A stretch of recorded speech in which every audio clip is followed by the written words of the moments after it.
Olá, meu nome é Semiramis dos Santos Borges, sou estudante do curso de Pedagogia pela Universidade Estácio de Sá. E estou aqui hoje para falar um pouco sobre o direito de aprender e educação inclusiva. Direito de aprender, né, que nós sabemos que é algo garantido por lei, que toda criança a partir dos 6 anos deve frequentar uma escola, ela tem o direito, né, de frequentar a escola, tem o direito de aprender, o direito de se tornar uma pessoa com conhecimentos. E a educação inclusiva, ela abrange todos, né? Ela quer abranger ou ela tem a intenção de abranger todos, porque temos o direito de aprender, só que às vezes temos algumas limitações. E a educação inclusiva, né, junto com o direito de aprender, nos dá essa totalidade do ensino de abranger a todas as crianças, a todas as pessoas e todos terem direito à educação, todos terem o direito de aprender. E o Plano Nacional da Educação, ele tem, vamos dizer assim, essa meta, né? Ele tem esse objetivo de universalizar, né? De juntar todas as crianças e fazer com que elas aprendam, com que elas entendam, independente da sua deficiência, independente que tenha algum transtorno, seja global, seja em questão de superdotação, seja em questões motoras, mas enfim, o Plano Nacional da Educação, ele quer incluir, né, todas as crianças, todos os alunos, né, e dar a eles esse direito de aprender. No Empenhar, aqui, conforme abordado no trabalho exposto, né, pedido, fala que para que comente um pouco, visite, né, uma escola e comente um pouco sobre o que acontece com relação aos alunos com deficiência.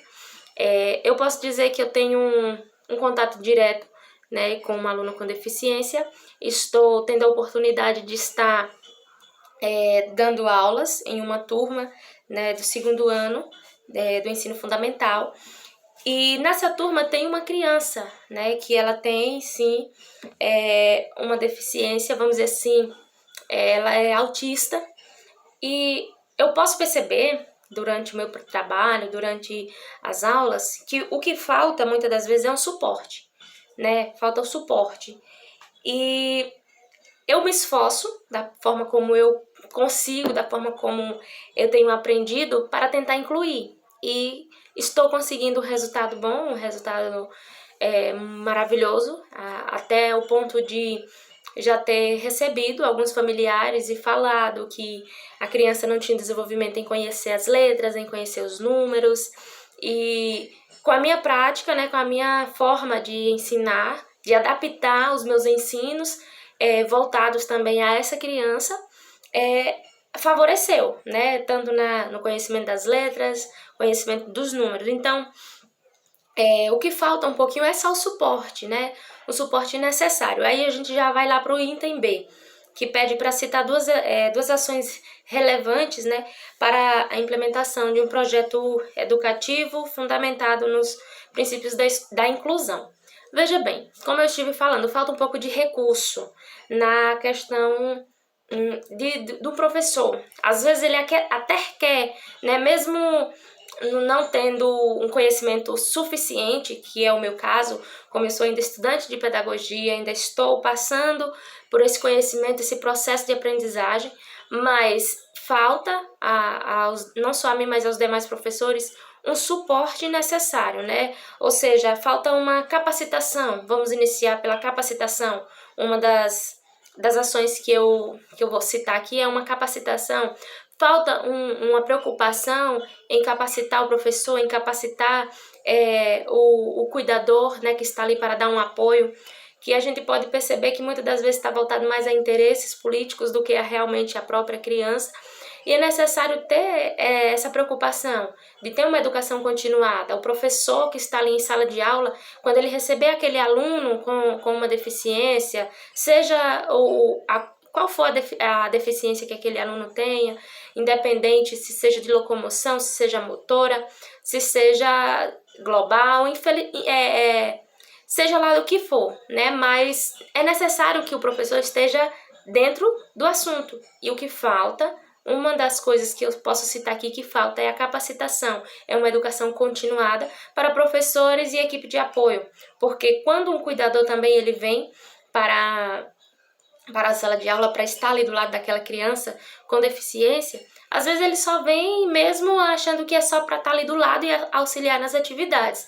E não tem que ser necessariamente só isso, né? Ele precisa conhecer, porque o que eu posso observar na sala de aula é que muitas das vezes o cuidador se acha no papel de dizer, de falar a resposta, né? Nesse caso do meu aluno autista, ele se acha na responsabilidade de falar a resposta, e com isso vai atrasar o aprendizado da criança.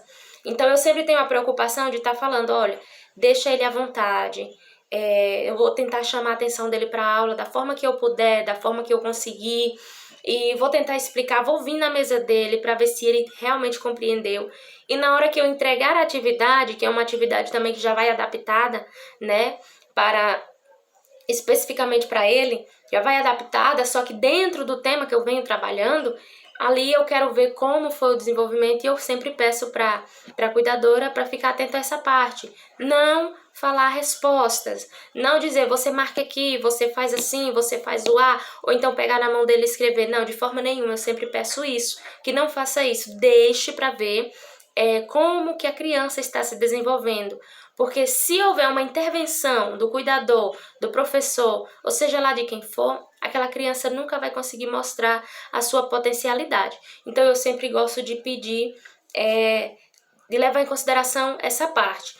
E outra coisa que eu posso citar é a questão do recurso, né? Às vezes a gente até quer levar uma atividade diferenciada, a gente quer trabalhar de uma forma diferente, só que falta recursos, recursos tecnológicos, de jogos, de tabuleiros, seja do que for, né? Algo que venha fazer aquela criança interagir com os demais alunos, e a gente vai atrás desses recursos, infelizmente, não encontra, né? Então são duas coisas que é importante frisar, é importante destacar, que são a capacitação, né, que é a capacitação do profissional, seja o professor, seja o cuidador que está ali, né, para dar apoio, para dar suporte àquela criança, ou qualquer um da equipe escolar. É interessante ter essa educação continuada para todos, né, que aí vai saber como lidar com a criança, se a criança tiver algum momento de crise, vai entender como que é o processo, vai saber como agir. E quando a gente não tem conhecimento, a gente acaba ficando perdido, né? A gente acaba ficando perdido. Então, tudo isso tem que ser analisado. E a questão dos recursos, como eu já citei, que é necessário. Não basta ter um plano de aula excelente, não basta ter um plano de aula específico, já com adaptações para aquela criança, se não houver recursos, né, se não houver materiais disponíveis para a execução daquele planejamento. Indo agora para o item C, né, onde pede para que, com tudo isso que foi descrito no item B, né, montar um breve planejamento educativo, né, um mini projeto, vamos dizer assim. E como eu já falei no início do vídeo, eu estou tendo a oportunidade de estar numa sala de aula e precisamos, né, recentemente montar um projeto com relação aos festejos juninos. Né? E eu me preocupei em fazer essa adaptação, eu me preocupei que as atividades estivessem, vamos dizer assim, ao nível, né, de aprendizado do meu aluno que tem essa deficiência, e quis ir buscar o máximo de recursos que eu podia buscar. Graças a Deus eu obtive um bom resultado, ele conseguiu interagir super bem, participou. Então isso já é, né, uma coisa, é uma vantagem, vamos dizer assim, né? Porque às vezes a gente tá ali com um aluno e a gente prepara um projeto ou prepara um plano de aula, e quando vai expor esse projeto, quando vai executar, melhor dizendo, quando vai executar, a gente acaba vendo que aquela criança não se interessou. Então, é uma coisa também que eu gosto de manter a comunicação com a família, para que eu possa conseguir montar o meu planejamento de aula, né, conforme nas orientações que eu recebo da família, porque esse aluno faz acompanhamento e, obviamente, a mãe, né, a família tem um respaldo, tem informações que podem enriquecer o meu plano de aula. Então, eu gosto sempre de manter essa comunicação. E o meu projeto, meu mini projeto, né, vamos dizer assim, tem por tema, né, cultura e tradição, né, o nome do projeto é Cultura e Tradição, O tema abordado foram as festas juninas. Período de execução desse projeto foram 7 dias. E o público-alvo foram alunos, né, do primeiro ao quinto ano. A gente se preocupou em pegar o público-alvo do Fundamental 1. Então vamos lá. Aí vem os objetivos, objetivo geral, né, que o principal objetivo, quando a gente pensou em desenvolver esse projeto, nós pensamos em fortalecer a cultura junina, né, a tradição junina, que aqui no local onde eu resido, né, é uma tradição que acontece anualmente mesmo. Eles procuram seguir categoricamente todos os festejos, todas as datas, só que com o passar dos anos acaba desgastando um pouquinho, né? Querendo ou não, vai vindo novas gerações e aí já não conhecem mais a história como os antepassados conheciam, vai perdendo um detalhezinho daqui, um detalhezinho dali. Então, minha maior preocupação com relação à minha turma, né, que pega alunos de uma faixa etária de 7 a 8 anos, né, alguns já completaram 8 anos, outros ainda não. Então, eu me preocupei na mente deles, né, que vamos dizer assim, uma mente nova, né, uma mente fresca, para estar fortalecendo essa tradição junina na mente deles e aprimorar o conhecimento que eles já têm com relação às festas juninas. Porque eles já ouvem falar o que é festa junina, o que acontece? É a comemoração do São João, é a comemoração de São Pedro, é a comemoração de Santo Antônio, tem comidas típicas. Então eu procurei, em cima do que eles já conheciam, né, aprimorar ainda mais e ampliar o conhecimento deles com relação às festas juninas. Então, eu peguei isso como objetivo geral, fortalecer, né, essa tradição junina na mente das crianças.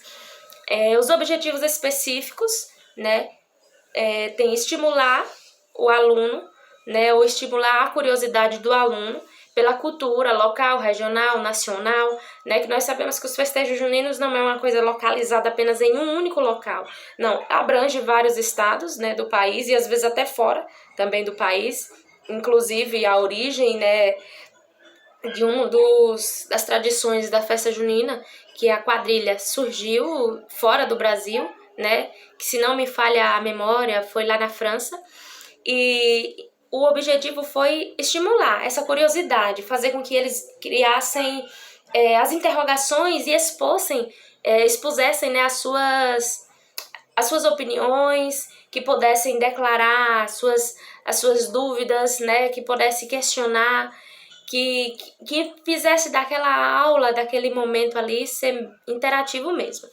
E outro objetivo específico é mostrar como acontecem essas tradições em diferentes regiões do país, né? Porque tem essa diversidade. Aqui no local onde eu moro, acontece de uma forma, em outro estado já acontece de outra forma, e por aí vai. Então, mostrar para eles também, foi mostrado para eles como que acontecem essas tradições, né, dos festejos juninos em diferentes lugares, e compreender que essa cultura abrange outras áreas também. Não é apenas um ritmo, não é apenas um festejo, uma tradição que acontece ali e tem aquela data, não.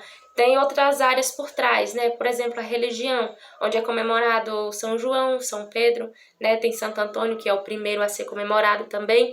Então, isso é uma questão de religiosidade, né? Cada santo ali tem a sua importância, seja para o catolicismo, né? Ou qualquer outra religião, tem a sua importância, tem aquela tradição de o que significa aquele dia, o porquê, né?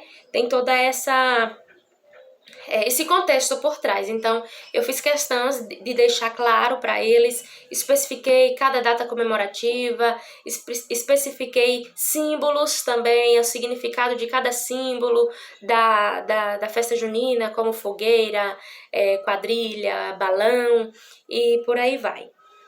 Justificativa. Os festejos juninos chamam a atenção, né? Porque não é apenas, como eu já falei, não é apenas ritmo, é um conjunto de várias coisas, né?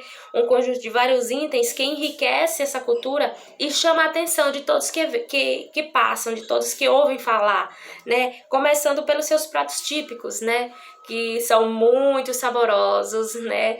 Eu sou suspeita para falar, sou de uma região onde a festa junina ela prevalece um pouco com mais força, né? Vamos dizer assim, e ninguém dispensa os pratos típicos. Então, é uma coisa que não pode deixar de faltar, não pode faltar as comidas típicas. Tem a parte das brincadeiras também, que as brincadeiras alcançam qualquer faixa etária, não é somente criança, né?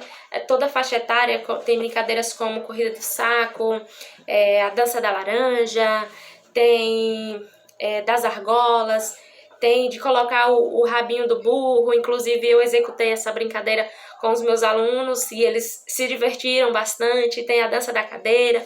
Então é uma coisa que abrange a todas as idades, né? E tudo isso, a gente pensou em fazer esse mini projeto, eu analisei esse mini projeto como uma responsabilidade da escola manter essa valorização como vamos dizer assim, todos os alunos, eles vão para a escola, todas as crianças, eles vão para a escola, né? E a escola tem um papel fundamental porque quando ela relembra essas culturas, quando ela relembra essas tradições, conta a história dessas tradições, fala como acontece, está fazendo reviver na mente das novas gerações toda a cultura de um local, do país ou do mundo, né? Então, a escola tem esse papel importante, tem esse papel singular, vamos dizer assim, que é não deixar que essa tradição seja esquecida. A metodologia, né, os recursos utilizados nesse mini projeto foram músicas, né, relacionadas ao tema, produção de enfeites para a sala de aula, tivemos organizando, arrumando, cortando bandeirinhas, né, pendurando, fazendo balões. Então teve essa interação. Fizemos brincadeiras, como eu já citei, falamos sobre a origem dos festejos e as comidas típicas, que as comidas típicas aconteceram no dia da culminância, vamos dizer assim, do projeto, né? Que cada aluno ficou responsável em trazer uma comida típica e ali apresentar, né, aquela comida típica na mesa e logo em seguida, logo depois que finalizasse todas as apresentações, todos iriam saborear aquelas comidas maravilhosas. E a avaliação, né, aconteceu, né, no decorrer da semana do projeto, que como eu citei no início, foram 7 dias, né, a duração desse projeto foram 7 dias, e durante a semana a gente observou, né, se os alunos se interessaram mesmo pelo assunto, se eles participaram, se eles colaboraram, se eles se organizaram. Fizemos atividades também impressas, fizemos atividade de artes, reproduzindo fogueiras. Então, fizemos a avaliação dessa maneira. Então, aqui eu finalizo, né, a apresentação do meu trabalho e espero que tenham gostado.